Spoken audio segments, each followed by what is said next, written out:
Assalamu alaikum guys, how are you? Today I am going to discuss a new topic of lecture number 2 of General Science and Ability. The topic is light year. Light year क्या होता है? As I discussed in a previous lecture कि light year एक unit होता है distance का जो light travel करती है. Light year is actually the distance travel by the light in a vacuum in 1 year. 1 year में जो लाइट डिस्टेंस ट्रैवल करती है वैक्यूम में उसको लाइट ईयर कहा जाता है. So light year is one of the units of the distance use for astronomical objects. ये एस्ट्रोनॉमिकल स्पेस रिलेटेड ऑब्जेक्ट्स के लिए यूज़ किया जाता है. और अगर हम किलोमीटर की टर्म्स में देखें तो लाइट ईयर किसके इक्वल होता है? 1 light year is equal to 9,511 zeros kilometre. ठीक है. Andromeda galaxy is 2.5 million light year away from Milky Way galaxy. जो हम एंड्रोमेडा गैलेक्सी है, हमारी गैलेक्सी मिल्की वे है, उससे 2.5 मिलियन लाइट ईयर्स अवे है. देखिए कितना ज़्यादा डिस्टेंस है. जब एक लाइट ईयर इतने ज़्यादा किलोमीटर है, 9.5 अप्रॉक्सीमेटली मल्टीप्लाई 10⁻⁻11 अप्रॉक्स, इतने ज़्यादा उसमें ज़ीरो आते हैं, +11 सॉरी. सो कितने ज़्यादा उसमें 2.5 मिलियन लाइट ईयर्स में कितना डिस्टेंस होगा जो एंड्रोमेडा और मिल्की वे के दरमियान में है. ठीक है. उसके बाद यह है कि अर्थ हमारी इतनी छोटी है कि हम उसमें कोई छोटे छोटे यूनिट भी डिस्टेंस के लिए ले सकते हैं. फॉर एग्जांपल किलोमीटर ले लें हैं. जैसे कि हम देखें कि न्यूयॉर्क सिटी से वाशिंगटन डीसी तक थोड़े से किलोमीटर हैं, या फिर कैलिफोर्निया से मेन तक थोड़े से किलोमीटर हैं. किलोमीटर में हम उनको मैयर कर सकते हैं.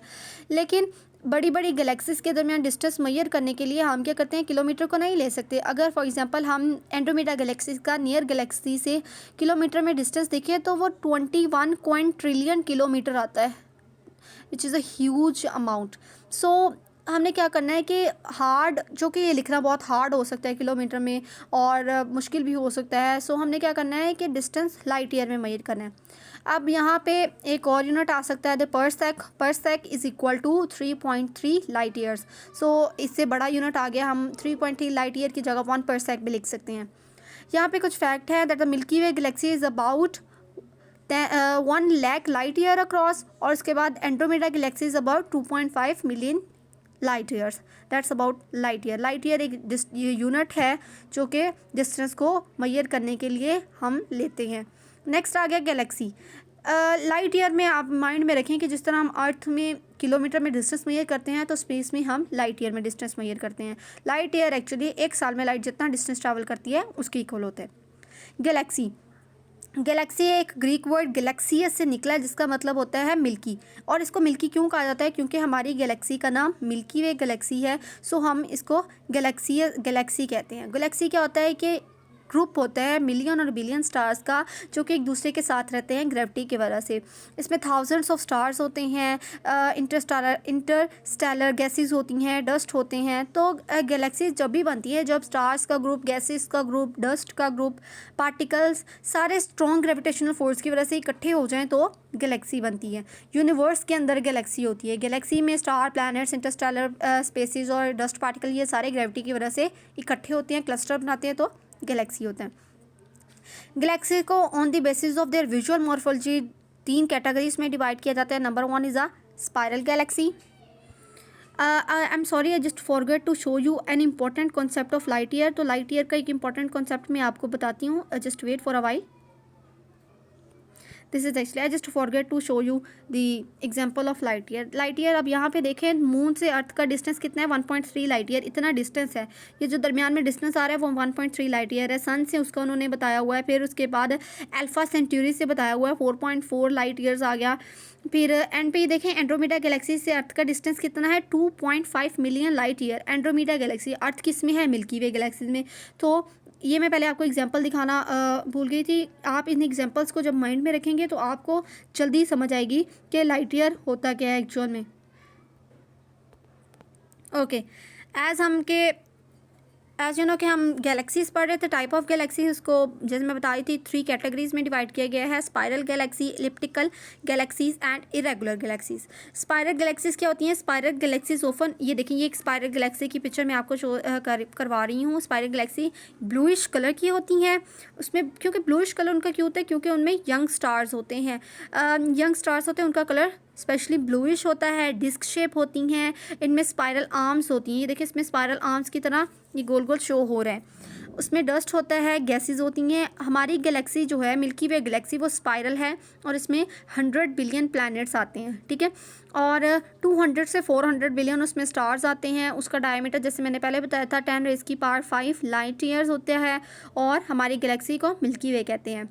एंड्रोमीडा गैलेक्सी हमारी गैलेक्सी के नज़दीकी एक स्पाइरल गैलेक्सी है और it is 2.5 million light year away from us, हमसे 2.5 मिलियन लाइट ईयर अवे है। सो ये हो गया स्पाइरल गैलेक्सीज। एलिप्टिकल गैलेक्सीज क्या होता है? एलिप्टिकल गैलेक्सीज रेडिश होती हैं क्योंकि उनमें ओल्ड स्टार्स होते हैं। जैसे कि मैंने बताया था कि स्पाइरल गैलेक्सीज ब्लू होती हैं क्योंकि उनमें यंग स्टार्स होते हैं। एलिप्टिकल गैलेक्सीज क्या होती हैं? रेडिश होती हैं, उनमें ओल्ड स्टार्स होते हैं, मोस्ट कॉमन होती हैं, स्फेरिकल होती हैं, एग शेप्ड होती हैं और उनमें कोई स्पाइरल आर्म नहीं होता, बहुत थोड़ी उनमें डस्ट और गैस होती है। Last but not the least irregular galaxies में कोई कॉमन शेप नहीं होती, कोई स्ट्रक्चर नहीं होता, वेल डिफाइंड शेप और स्ट्रक्चर नहीं होता। लिटिल उनमें डस्ट और गैस होती है और उसके बाद कुछ में बहुत कम डस्ट और गैस होती है, कुछ में बहुत ज़्यादा होती है। सो नेक्स्ट मैं आपको दिखाती हूँ। ये देखिए ये हमारी अपनी मिल्की वे गैलेक्सी है। मिल्की वे गैलेक्सी वो गैलेक्सी है जिसमें हम रहते हैं। ये फास्ट है, फ्लैट है, डिस्क शेप है, कलेक्शन ऑफ गैस है, डस्ट पार्टिकल्स है। ये एक स्पाइरल गैलेक्सी की फॉर्म है। जैसे कि मैंने पहले बताया इसमें 200 से 400 तक बिलियन स्टार्स हैं, सन भी इंक्लूडिंग आवर सन। और इसकी लोकेशन कहाँ आती है यूनिवर्स में? इसकी लोकेशन मिल्की वे की गैलेक्टिक प्लेन में आती है। इसके दो तरह के आर्म्स हैं, major arms and minor arms. Major arms में आते हैं Perseus arm, Sagittarius arm, Centaurus arm and Cygnus arm. Minor arm में ओरियन एक माइनर आर्म है जिसके अंदर हमारा सोलर सिस्टम होता है। मतलब गैलेक्सी के अंदर मिल्की वे के अंदर Orion smaller arm, minor arm. Orion के अंदर है हमारा सोलर सिस्टम। अब यहाँ पे एक और कॉन्सेप्ट आता है, व्हाट इज़ क्लस्टर। क्लस्टर क्या होता है कि डिफरेंट गैलेक्सीज के कलेक्शन को क्लस्टर कहते हैं। सुपर क्लस्टर क्या होता है कि लार्ज नंबर ऑफ गैलेक्सीज जब कलेक्ट होती है तो उनसे सुपर क्लस्टर होता है। अब हमारी जो मिल्की वे है और एंड्रोमेडा है ये भी एक क्लस्टर का हिस्सा है। वो क्लस्टर 45 गैलेक्सीज का है और उसको लोकल ग्रुप भी कहा जाता है। तो ये हो गया हमारा गैलेक्सी से रिलेटेड डाटा। ओके, नेक्स्ट हमने पढ़ना है सोलर सिस्टम। सोलर सिस्टम में क्या है? The solar system is the only part of universe which we can explore with spacecraft of the kind we have. जिस तरह के हमारे पास काइंड के स्पेस क्राफ्ट है उससे हम सिर्फ और सिर्फ सोलर सिस्टम को ही डिस्कवर कर सकते हैं। सोलर सिस्टम में एक स्टार होता है और 8 प्लैनेट्स होते हैं। प्लैनेट्स में आता है Mercury, Venus, Earth, Mars, Jupiter, Saturn, Uranus and Neptune. और बहुत सी लेसर बॉडीज़ होती हैं जैसे कि सैटेलाइट्स, एस्टेरॉयड्स, कॉमेट्स, मेटेरॉयड्स। तो ये सारी छोटी छोटी चीज़ें होती हैं। सन एक नॉर्मल स्टार है। उसके बाद ये सोलर सिस्टम का सुप्रीम कंट्रोलर है, ठीक है। एज की अर्थ के बारे में कहा जाता है कि वो 4.6 बिलियन ईयर है, तो सोलर सिस्टम उससे भी पहले का है, ओल्डर है उससे। कहा जाता है कि नोटिसेबल बात यह है कि सोलर सिस्टम को 2 पार्ट्स में डिवाइड किया जाता है कि पहले पार्ट में 4 सॉलिड टेरेस्ट्रियल प्लैनेट्स आते हैं जैसे कि Mercury, Venus, Earth and Mars. फिर एक गैप आता है और उसके बाद 4 दूसरे गैशियस जाइंट प्लैनेट्स आते हैं, Jupiter, Saturn, Uranus and Neptune. Pluto is too small, उसका इतना कम वेट है, इतना लाइट वेट है, हम उसको बोनाफाइड प्लैनेट भी कहते हैं। अब नेक्स्ट हमने देखने हैं इन सारे प्लैनेट्स को थोड़ा थोड़ा ओवरव्यू ले लेते हैं ताकि हम इसको पेपर में राइट कर सकें। Sun is the most important and central part of the universe. ये लार्जेस्ट और हैवीएस्ट बॉडी है सोलर सिस्टम में। इसमें बहुत ज़्यादा ग्रेविटेशनल फोर्स है। जैसे कि अर्थ की हम लोग देखते हैं, अर्थ की ओल्ड एज कितनी है? 4.6 बिलियन ईयर्स अगो। तो सन की एज है 4.5 बिलियन ईयर्स ओल्ड। उसके बाद प्लैनेट्स अर्थ सोलर के सिस्टम या सन के इर्द गिर्द जो है इनको 2 कैटेगरीज में डिवाइड किया गया है, outer planets and inner planets. Inner planets में आते हैं मर्करी, वेनस, अर्थ और Mars. So let's start with the inner planets. Inner planets में मर्करी से स्टार्ट करते हैं। Mercury smallest and fastest revolving planet है, सन से क्लोजेस्ट है। ये डेड प्लैनेट है क्योंकि इसका कोई अपना एटमॉस्फेयर नहीं होता और इस पर लाइफ भी पॉसिबल नहीं है। ये सबसे ज़्यादा हॉटेस्ट प्लैनेट तो नहीं है और ये स्पिन और रोटेट करता है अपने एक्सिस के इर्द गिर्द अबाउट 59 डेज़ में, एवरी 59 डेज़, और अपनी रेवोल्यूशन को कंप्लीट करता है 88 डेज़ में। फिर उसके बाद आया Venus. Venus is the hottest and brightest and the slowest rotating planet. उसको अर्थ का ट्विन प्लैनेट भी कहा जाता है क्योंकि दोनों का अप्रॉक्सीमेटली साइज़ एंड मैस एक जैसा है। ये सारे प्लैनेट से हॉटेस्ट है और उसका एटमॉस्फेयर भी काफ़ी डेंस है। सो हॉट, कभी कभार इतना ज़्यादा वेनस हॉट हो जाता है, इतना हॉट हो जाता है, उसकी वजह क्या है? Rapidly spinning cloud of carbon dioxide cover it surface. Venus के इर्द गिर्द कार्बन डाइऑक्साइड के क्लाउड्स होते हैं जो रोटेट करते हैं, स्पिन करते हैं, जिसकी वजह से वेनस बहुत ज़्यादा हॉट हो जाता है। ठीक है, फिर उसके बाद है कि earth is a third planet from the sun और डेंसेस्ट है, ये इतना ज़्यादा डेंस है। उसके बाद फिफ्थ लार्जेस्ट है 8 प्लैनेट में से। ये वो सिर्फ एक ही प्लैनेट है जिसमें लाइफ एग्जिस्ट करती है। ठीक है, इसकी आगे डिटेल हम जब अर्थ का टॉपिक पढ़ेंगे तब करेंगे। फिर उसके बाद आता है मार्स को हम रेड प्लैनेट भी कहते हैं क्योंकि उसके अंदर रेड डस्ट होती है।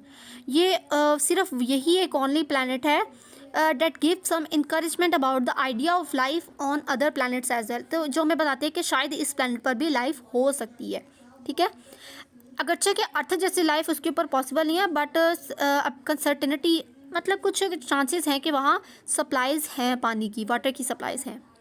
फिर आगे आउटर प्लैनेट्स 4 आउटर प्लैनेट्स हैं, Jupiter, Saturn, Uranus and Neptune. ठीक है, जुपिटर बिगेस्ट और फास्टेस्ट रोटेटिंग प्लैनेट है और ये दूसरे प्लैनेट से 2.5 टाइम्स मोर मैसिव है than the all other planets of the solar system. और इसमें जो गैसेस होती हैं उनको गैसेस से मोस्टली ये मिलके बनता है, तो इसलिए इसको गैस जाइंट भी कहा जाता है। मोस्टली इसमें हाइड्रोजन हीलियम होता है, रैपिडली स्पिनिंग प्लैनेट है और इसको लेस देन 10 आवर्स चाहिए होते हैं अपनी रोटेशन को कंप्लीट करने के, और इसमें 67 मून्स होते हैं। Saturn is the second largest planet और उसको कभी कभार रिंग प्लैनेट भी कहते हैं। लाइटेस्ट प्लैनेट है, उसके एटमॉस्फेयर में हाइड्रोजन और हीलियम होते हैं और 62 मून्स होते हैं। लार्जेस्ट मून को उसके टाइटैन कहते हैं। टाइटैन सिर्फ उसका वही एक मून है जिसका अपना एटमॉस्फेयर है। यूरेनस को हम ग्रीन प्लैनेट भी कहते हैं। यूरेनस का एटमॉस्फेयर हाइड्रोजन, हीलियम और मीथेन से मिलकर बनता है। इसमें 27 मून्स होते हैं। टेम्परेचर उसका कोल्ड होता है क्योंकि ये सेकंड फार्देस्ट प्लैनेट है सोलर सिस्टम का। नेपच्यून सबसे फार्देस्ट प्लैनेट है, कोल्डेस्ट होता है, स्लोएस्ट रिवॉल्विंग होता है। नेपच्यून और यूरेनस को ना कभी कभार ट्विंस भी कहा जाता है क्योंकि उनके कैरेक्टरिस्टिक्स अप्रॉक्सीमेटली सिमिलर होते हैं। नेपच्यून के 13 मून्स होते हैं। इसके बिगेस्ट मून को ट्राइटोन कहा जाता है। Tritone is the 6th largest in the solar system, उसका साइज इतना है। प्लूटो को फार्देस्ट प्लैनेट कंसीडर किया जाता है, उसको सेपरेटली ट्रीट किया जाता है सारे प्लैनेट से क्योंकि ये स्मॉल है और इसके बारे में बहुत कम फैक्ट रखा जाता है। उसके एक सिंगल लार्ज उसका सिर्फ एक मून है। ठीक है, और उसी के साइज से हाफ है। So that's about all planets and solar system. उनके फैक्ट्स थोड़ा बहुत आपको इनका पता होना चाहिए कि कौन को अर्थ का ट्विन प्लैनेट है, किसका टेम्परेचर ज़्यादा है, किसका हॉट है, कौन सा अर्थ से फार है। तो ये that's all about today's lecture. आज हमने पढ़ा लाइट ईयर क्या होता है, गैलेक्सीज क्या होती हैं, टाइप्स ऑफ गैलेक्सीज क्या हैं और सोलर सिस्टम क्या है। नेक्स्ट हमने लेक्चर में पढ़ेंगे कि सन, डिटेल में सन की कंपोजिशन, और फिर उसके साथ हम पढ़ेंगे अर्थ की composition. That's all about today. Thank you so much. अगर कोई मिस्टेक है तो या फिर आपको कुछ समझ नहीं है तो आप कमेंट बॉक्स में कमेंट कर सकते हैं। उसके बाद आप लाइक करें, शेयर करें, सब्सक्राइब करें, और अगर आप किसी और टॉपिक पे लेक्चर लेना चाहते हैं तो आप कमेंट में बता सकते हैं। Thank you so much. अल्लाह हाफिज़।